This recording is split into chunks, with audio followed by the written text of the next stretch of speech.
You're listening to Death of the Reader. This is Flex and Herds here for your Murder Mystery World Tour. And it is our final week with All the Tears in China by the wonderful, wonderful Sulari Gentill. We are discussing up to the end of this book from chapter 28.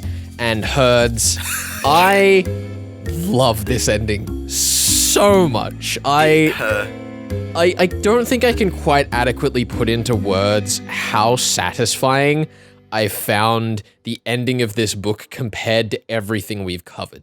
Because we've had some great endings, some great conclusions, some fantastic twists, because this is, after all, the mystery genre, the home turf of the twist. But the way that this book carries itself out towards the ending is just illustrious. Let's be entirely clear. In any other murder mystery story, I would say, this is the part where Rowland Sinclair figures out who the murderer is, and then he goes and accuses them, or he gathers them in a room, or he sends a telegram to the police chief and is like, arrest that lawyer in his house. Whatever. No, Rowland Sinclair basically figures out what's going on and then is thrown in jail. Mm-hmm. And we spend almost the entire third act of this story putting Sinclair through the ringer as he is fake hung, whatever, in this jail. He is almost contracts tuberculosis. He is gaslit and drugged and has a revolver put against his head. Like, he is so incredibly hardy of a person, I think, to be able to go through all of this and still have the guts at the end. Oh, yeah. To try to stick it to the culprit in a climactic moment where he has the unrequited love towards Edna. Oh, I loved that so much. It is so fantastic how this kicks off with Bertie Middleton showing up in Shanghai, having abandoned the job he just got at the beginning of the novel to chase Edna across the world, much to everyone's chagrin. Bertie is then found dead with 2 bullet wounds to the head. Yep. Roland is put in prison over it, and my goodness, the way that the prisons are presented is just so confronting. It's awful. As you said, there's the threat of tuberculosis. There's a man coughing up blood in Roland's cell on the first night. He goes to offer the guy a blanket and then is then beaten and put in solitary confinement for it. Yep. Oh, man. And is it Mr. Whiteley was the name of the chief warden? Whiteley, that's the one. He's one of those characters that if I think they showed up as the main villain of a novel, I'd be like, that's ridiculous. No one can be that cruel. But because he just has this momentary presence as the chief prison warden, it just kind of fits in with the rest of the confrontation of the prison, so it doesn't feel as out of depth as I think it otherwise would be, and it's so effective at just making it so uncomfortable. I was very glad Sulari didn't need to add this particular tie-in, but it does turn out that Whiteley's being particularly, cruel to Sinclair because he's on the payroll of the criminals, so he gets his comeuppance. Well, he doesn't get his comeuppance. He's investigated, but no action is taken, which is sad, but we know that he is a bad man and he needs to be punished, and that's the important thing. I really enjoyed that. Just that entire, I didn't enjoy going through prison, but I appreciate it as an element in the story, right? Absolutely. I think the other thing that I was really glad that came back around, so many things came back around towards the end of this story, but the one thing I wasn't expecting to get again was Du Yisheng, the gang boss that they'd gone to settle the debt for Wing Zhao earlier. Goodness. The scene where I think it's Milton, can't tell the difference between the two of them, even at the end of the novel. They're both the same. I think Clyde was the one who got his leg blown open or whatever, so I think you're right. I think it's Milton. Yeah, but when the two of them go to Du Yisheng and they're like, please, Big Ear Du, we need lawyers to get Roland out of prison because his lawyers buggered off to Nanking. And there's this tense moment and they're like, don't worry, we'll represent you. And they're like, oh, thank you so much. We'll pay anything as soon as he's released. And Du Yisheng's like, don't worry. He rejected the Japanese in their trade deal and I'm Chinese. And that's the payoff for that scene. It's beautiful. It was so satisfying having that come back around because we had this huge setup with Wing and going into that den and I was like, oh, come on, is this actually going to show up and do anything later on? so worth it for that scene. That's so interesting. I was actually looking forward to that. I thought that Du might come back at some point because this whole novel is about the complicated like global politics in Shanghai, and it's a boiling pot. The crime boss, the gang boss, the men on the streets who have their ears to the ground, and know what's going on and are instrumental in bringing us to our conclusion at the end. You know, they're the ones who get Rowland out of the prison, and they're the ones who got him out of trouble at the nightclub party. Like, to have a criminal gang boss be the person who is the hero of our protagonist, I think is quite clever. And I don't know if you know this about me, Flex, but I love organized crime. Oh, yes. Don't take that out of context, but in the context what context could there possibly be to take it out of, Herds? No, I mean, don't get me wrong. I completely agreed with you that I thought that it was going to come back around and represent that huge boiling pot. I was a little bit concerned. I didn't have enough faith in our dear Sulari Gentill that it wasn't going to just be a Deus Ex Machina of a bunch of thugs showing up at the end to take down the doctor. Like, break him out, yeah. But this execution was so much more satisfying than what I'd pictured, and I'm so pleased I was wrong. No, I think that is probably the greatest praise I can give to this novel, is that everything is wrapped up in a very tidy way. And I have to owe this to the Where Are They Now segment at the end of the book, which was... yeah. I wasn't expecting it, you know. I wasn't expecting to get that. And my favorite note in the entire thing, there's all these like paragraphs and these like notes and stories about what happens to all these different characters. And for Wilfred Sinclair, it just says, Wilfred never sent his brother to do wool trading ever again. Like, he's... I know, that's so it. good. That's all we one need. Sentence. I will say, though, one of the big disappointments I had in the final section of this novel was that Wing Zhao did not get the chance to spread his wings again, pun intended. I see. Very clever. As we pointed out in the previous episodes, he was such a charming character, and the few moments that he gets on screen, he is absolutely wonderful. And I think that is still the case as we get further on and we kind of get this bigger dynamic between the rest of the team that Rowland has built up around him, and the kind of occasional stoushes they have, particularly with the cab driver. Yes, with Sing, which was quite a compelling kind of aspect of the story. I was kind of hoping for a bigger payoff for that. But you're right. I think that Wing shines the most in the early parts of the novel when we're seeing the mask, when he's, being the perfect valet, and then we see behind the mask when he's got the gambling debts and when he's seeing all those sorts of things. He's very well characterized and very charming when we first see him, but I think as Sing starts to share his screen time, I don't know, I feel like a little bit more time could have been given to showing how that resolved, because it turns out in the Where Are They Now segment that Wing and Sing, because of course they become a private detective investigation firm. Yes. Which is wonderful. Like, I love that as this we were rivals and we don't really like each other because we're from different backgrounds and one of us is a communist and da-da-da-da-da. But we didn't really get to see that friendship form properly. We saw the tension between them, but we didn't see this is when everything comes together and they decide to be best friends. Yeah. Which disappointed me a little bit. But I do think that the two characters on their own, for the screen time that they do have, are so entertaining and compelling. And the fact that Sing even he brings in his sister to bake cakes for everyone.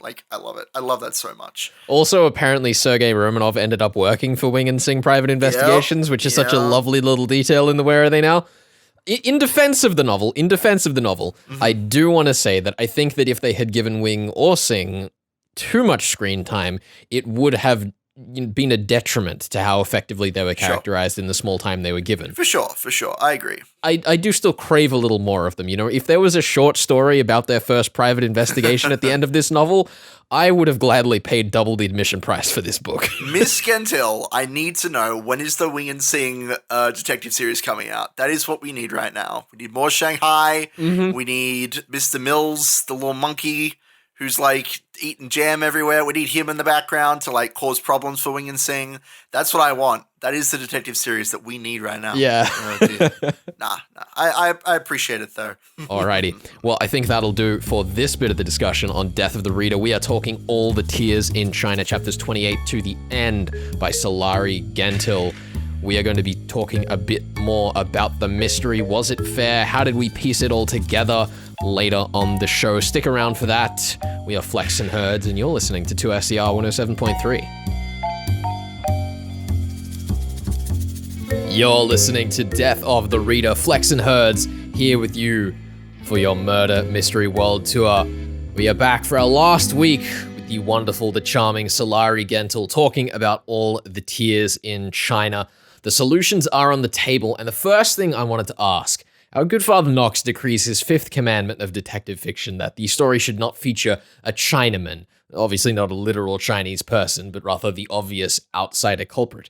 Given that your novels deal with how we got to World War II, do you think having Nazi groups, the Hitler Youth, and this trade war is too obvious for a mystery novel?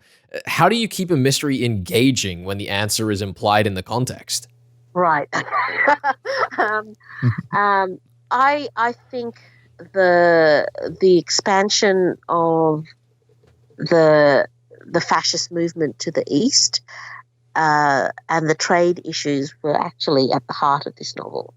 So when you look at Carmel, the lawyer, his motivation was a personal motivation in that he wanted to make money, but he was bouncing off the whole trade thing. And at that time in China and certainly in Australia, there was a real chance that there would be a trade embargo on Japan because of what the Japanese did in Manchuria. But of course, the United Nations, like the United Nations, today is very plagued with individual political interests of the member parties.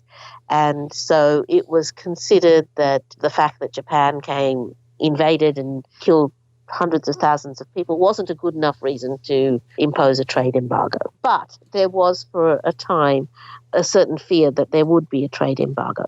That trade embargo, or that fear of a trade embargo, was why the Japanese were in China trying to secure wool prior to any embargo being decreed.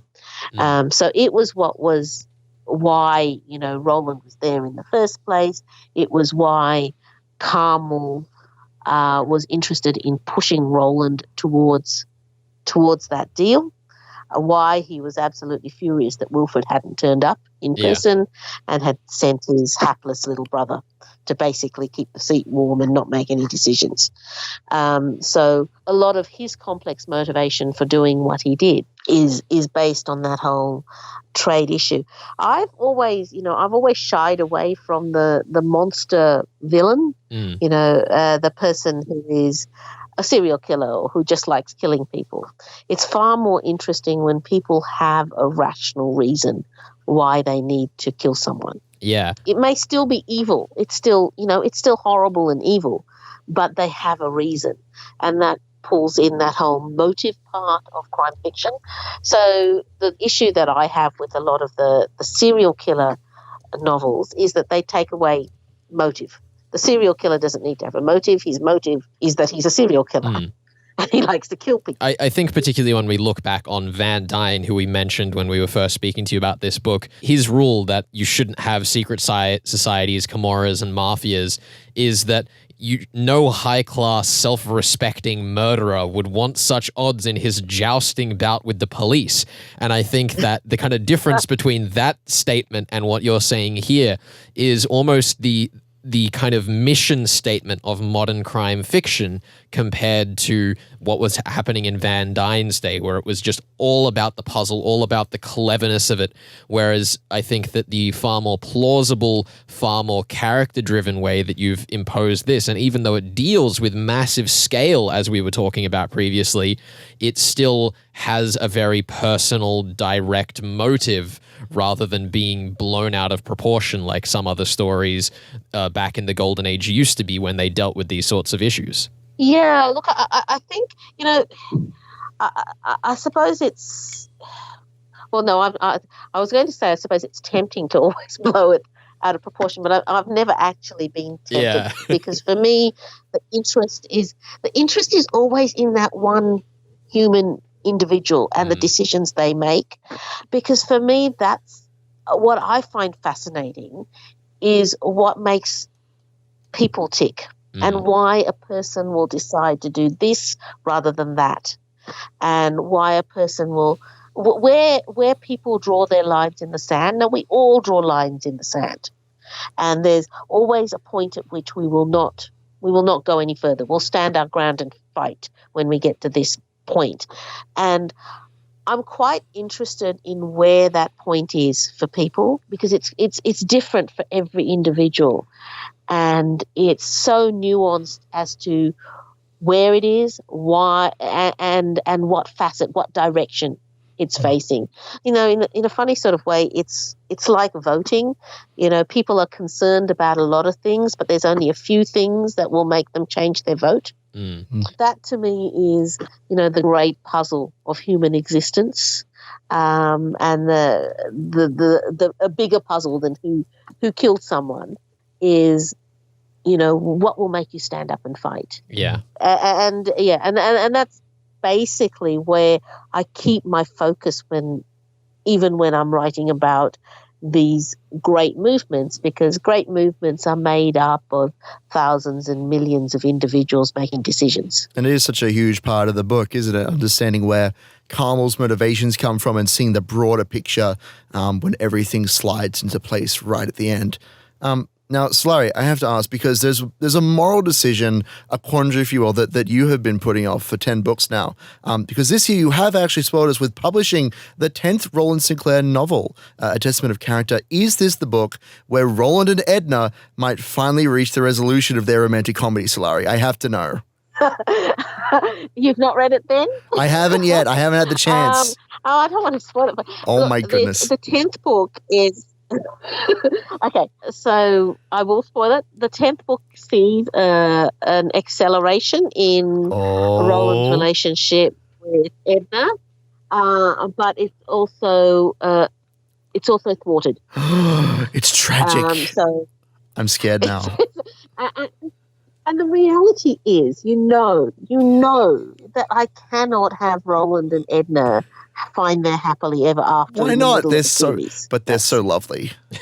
Can't you just give them happiness? You'll understand when you're older, Ben. You'll understand when you're older. It just is. They cannot have that in the middle, because I would be then writing Mr. and Mrs. Sinclair Investigate, which it just doesn't have the same thing. Oh well. and so it's. This. I think I've always said from the very beginning that Roland and Edna will never find complete happiness together until the very final book, if it happens at all. Yeah, well, that's because if the sexual tension is actually dissipated, what am I going to do? And it then becomes, and I had a really serious long discussion with my American publisher about this, because now the books are published in America, and the Americans are more anxious that people get married than Australians ever are. Interesting. And and I remember she said to me, they can always get divorced.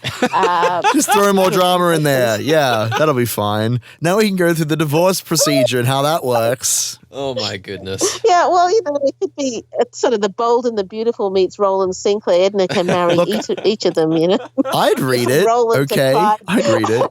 It could be. But as much as the relationship between Roland and Edna has a lot of fans and is really crucial to who they both are, I'm not writing a romance. I'm writing crime fiction. So that story runs beside all the other arcs that go on. So it probably you probably will see that in book 10 I did give some resolution, but then I took it away. Yeah. The fan service can only last for so long, as they say. Exactly. But I mean, I think book 10 gives you enough to stop it being a painful torture, and then to stop us from complaining. I don't believe there is anything that you could write that would save Ben from this torture. It's impossible. I have to know what happens. Will they or won't they? It's the eternal question. They will. They will. I know now. I don't have to read the books anymore. Oh my goodness. So that's it. I guess terrible you just advertising campaign. Lost 20 sales or so. Well, I mean, if you mean will they or won't they, well, it depends. If you mean will they or won't they for a moment Oh. or for a period of my time. Oh no, Sorry. the questions become You're going to have to buy the books again. the now, questions Herds. become more complex, and I don't like that. Why would you do this to me? You're reading mystery novels. I hate Herds. it. I hate it. Oh, it's too much mystery in my I know. mystery novels. I have to keep my characters sharp. They can't get married. All They right. can't be happy. Well, Sulari, thank you so much for joining us here on Death of the Reader. It has been an absolute delight having you on over the course of these episodes, and we cannot wait to get into more of your fiction down the line. Oh, well, thank you very much. It's been an absolute pleasure to talk to you. And it's been fun. The book is A Testament of Character, the 10th in the Rowland Sinclair series. We have been talking the 9th, All the Tears in China, and we'll be back with more of that in just a second.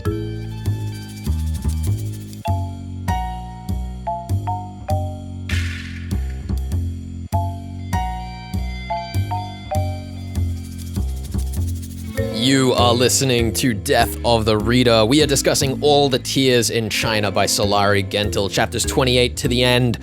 Flex and Herds here. And Herds, it is that time of the show where I get to assign you your points for how well you did solving this novel. I want to tell you before you even assign me points. I almost don't want to know because I am so frustrated that I've pulled a Herds. You where really have. I've noticed all the clues and I've figured out logically where the story should go. And the only point that I was really incorrect on was I said, obviously this Nazi plot is to make sure that the Sinclair name does not make the wool deal. And it was that they would make the wool deal. If I just taken that not out of there, I would have been pretty much on the money with this. It would have been pretty fun. I would have been pretty much perfect, which really frustrates me because I clearly was on the ball, just 1 foot off, Now, here's the thing, is that, as I have said over the past weeks, the scope of this novel is so immense and so ludicrous that you could really go any direction with it. So the fact that you got as close as you did by the time you did, Herds, means I'm still going to afford you 3/4 of a point. Okay, good. Now, as we know here on the show, we don't deal in fractional points. Yeah, does that round up to 1 point? How? We're not done here, Herds. Oh my goodness. We are playing double or nothing this year. It's true.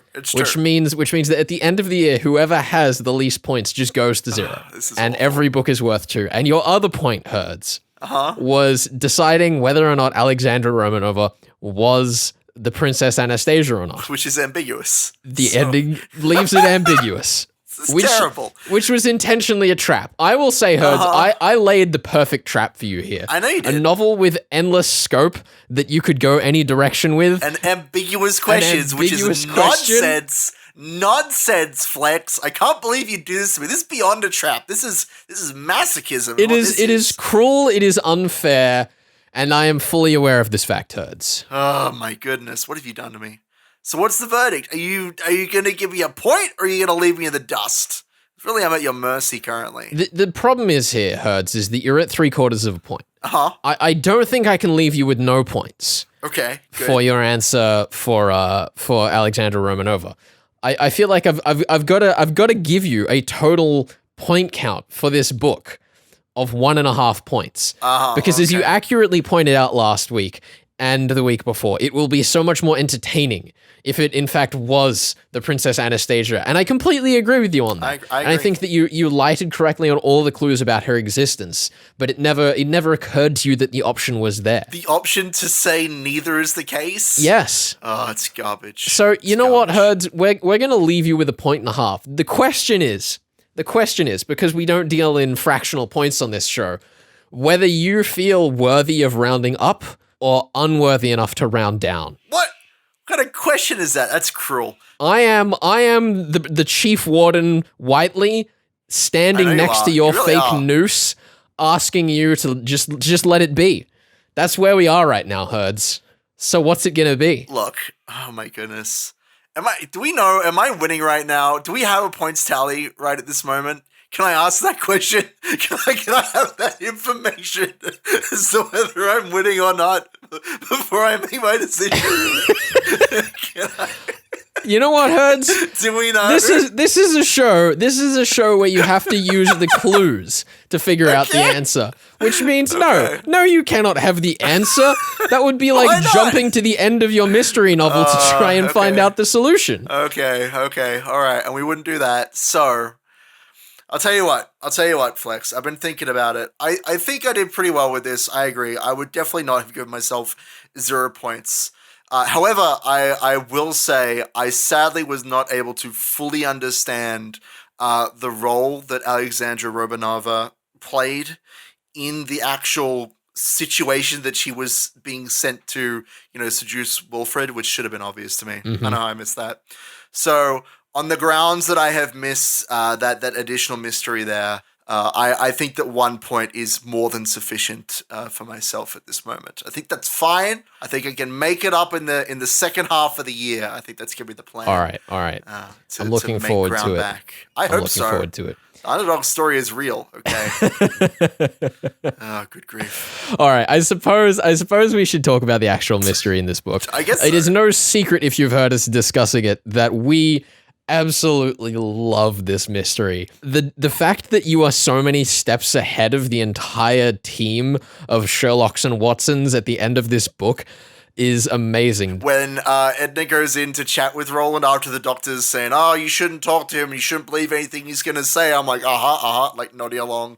But Edna leads into Roland and Roland's like, you shouldn't trust him. And she's like, yeah, I know I should trust Inspector Randolph. And he's like, no, not Randolph. And then we cut away and it's like, who could it be? Like, I love that moment. It's like a silly murder mystery moment of like, we know what's going on, but can Edna help him out? And she does in the end. It's great. It's so excellent. It's so much fun. It is a rare moment for a novel to put you so far ahead of your detective this late in the book. And I think that the execution here is excellent. We may have busted a couple of rules as always, Van Dyne, because I mean, honestly, who respects the Van Dyne rules? He's too strict, honestly. He's way too strict. Before we move on from Van Dyne, I received a message after last week's show. Oh no. Where someone pointed out to me that we shouldn't really have been harping on the secret societies, Kimura's mafias and all. We should have been harping on the motives for all crimes in detective stories should be personal. International plottings and war politics belong in a different category of fiction. It doesn't, look, throw it out. Doesn't matter. Look, that rule breaking was so obvious it didn't even occur to me to talk about it because this is the thing, right?